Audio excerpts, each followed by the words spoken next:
Jumpa lagi di channel Dirty Jeep. Kali ini saya tertarik untuk membahas dunia otomotif kaitannya dengan pandemi yang sedang melanda dunia sekarang ini, COVID-19. Luar biasa.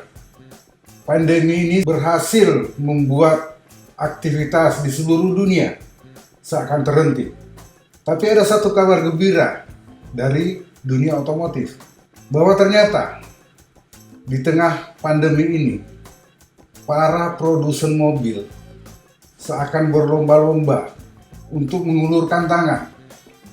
Saya akan membeberkan beberapa fakta industri atau produsen prinsipal mobil di luar negeri yang hingga saat ini dengan sukarela mengubah pabrik mereka dari tadinya memproduksi mobil menjadi memproduksi alat-alat kesehatan untuk mendukung pemerintah.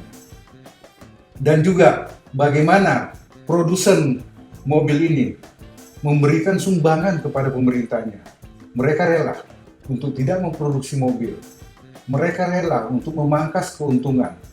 Bahkan mereka juga mungkin mengalami kerugian demi agar semua bisa terselamatkan di masa pandemi ini. Satu contoh, Ford misalnya menyumbangkan setidaknya 10 juta masker yang dibagikan kepada komunitas di Amerika yang dianggap rentan tertular COVID-19 ini.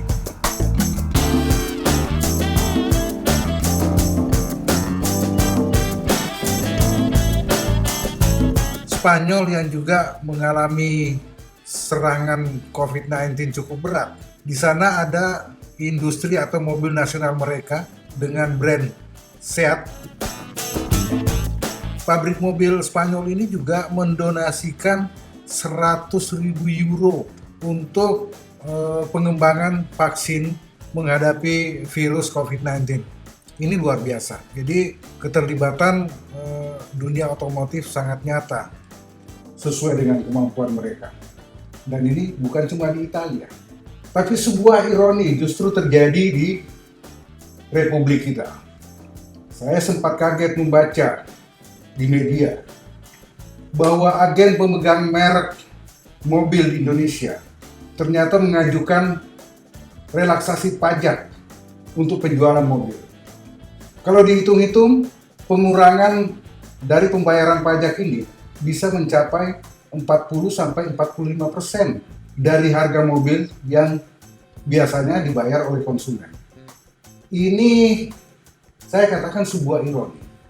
Tahun 2018, para agen pemegang merek di Indonesia secara keseluruhan, secara bersama-sama berhasil menjual 1,1 juta unit mobil. Kalau saya menghitung rata, tiap mobil nilainya 200 juta.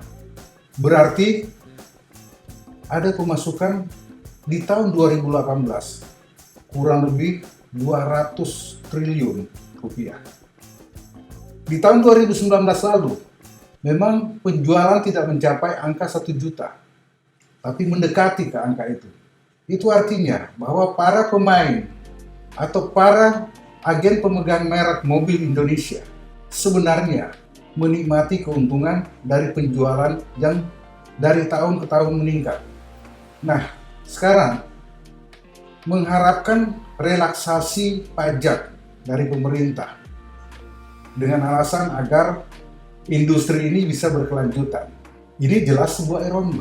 Karena di negara-negara yang menjadi pusat industri atau yang secara jelas nyata memproduksi mobil itu, merek mobil itu, justru mengeluarkan atau memberikan sumbangan kepada pemerintahnya. Logikanya, karena kita bukan produsen, maka agen pemegang merek ini harusnya meminta bantuan kepada pihak prinsipal mobil yang mereka jual di Indonesia untuk menutupi misalnya kalau terjadi defisit atau terjadi kerugian dalam rangka operasional mereka di Indonesia.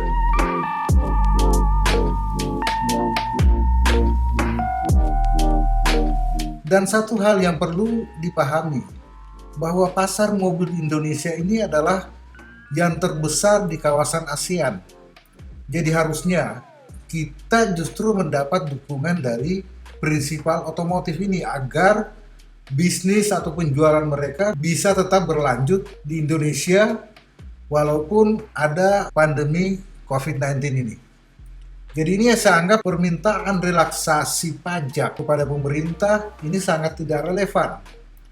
Ini hanya menunjukkan para pemain atau pebisnis otomotif Indonesia yang notabene adalah agen pemegang merek tidak ingin menanggung kerugian atau bahkan tetap cenderung menginginkan mendapatkan profit dalam masa yang sulit seperti ini.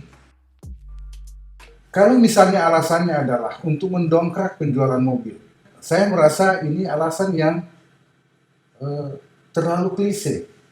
Karena turunnya penjualan mobil di tahun ini, menurut saya, bukan karena soal harga, tapi karena memang masyarakat menahan uangnya.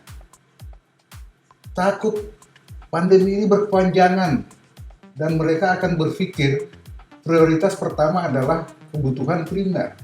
Sementara mobil adalah boleh disebut sebagai kebutuhan sekunder. Jadi bukan karena harga mobil yang mahal, tapi karena justru menurut saya, masyarakatlah yang menahan uangnya. Nah, kalau ini terjadi, harusnya agen pemegang merek tidak perlu melakukan promosi yang nilainya dari harga mobil mungkin bisa mencapai 10%. Toh, promosi jor-joran di saat ini, di saat masyarakat menahan uangnya untuk tidak membelanjakan uangnya, akan percuma. Jadi pengurangan harga atau pengurangan harga penjualan mobil harusnya bisa diambil dari penghilangan anggaran promosi. Yang bisa dipotong selanjutnya apa? Keuntungan prinsipal dan agen pemegang merek itu sendiri, yang mungkin jumlahnya bisa antara 10-15%. Dengan menggabungkan kedua komponen ini saja, sudah bisa diperoleh pemotongan harga mencapai sekitar 20-25%. Dengan alasan bahwa industri ini tetap berjalan, industri pendukungnya tetap berjalan. Kalau kita bicara industri pendukung lapis ketiga, pemerintah juga sudah memberikan subsidi. Karena banyak di antara lapis 3 ini atau mungkin lapis 4 masih masuk dalam golongan usaha kecil, menengah. Lantas siapa yang mau ditolong dengan mengatakan bahwa agar industri ini tetap berlanjut? 20-25% dengan memotong anggaran promosi dan menghilangkan untuk sementara keuntungan yang harusnya diperoleh oleh prinsipal, itu menurut saya sangat fair. Tidak pada tempatnya agen pemegang merek yang selama ini menikmati keuntungan pada saat di masa krisis, pada saat pemerintah semua mencurahkan perhatian kepada kebutuhan, pemenuhan kebutuhan masyarakat, justru APM meminta relaksasi pajak.